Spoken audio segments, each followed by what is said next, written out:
Ed eccoci qua cari amici, veloce battuta di caccia qua, vigilia di Ferragosto, sono mezzogiorno e niente, qua ci siamo fatti aprire qua da una concessionaria che sta chiudendo i battenti perché ormai credo che sia giunta la settimana per andare in ferie e troviamo un vecchio Bedford CF 250, qua ci dice la targhetta, guardate qua cari amici, spettacolo, per cui niente, ce lo godiamo così, insomma ragazzi, Bedford, portiamo a casa anche questo nell'albo dei ricordi.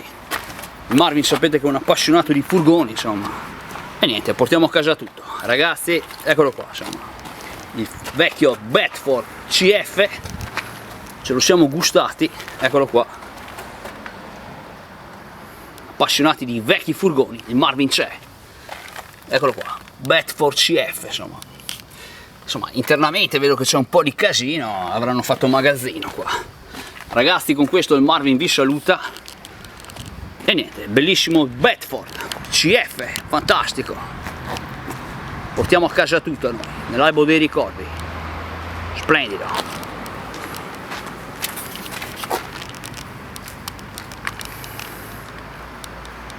Ciao a tutti e viva i Marvin Tour qua, quel che si può trovare ancora perché ormai siamo agli sgoccioli.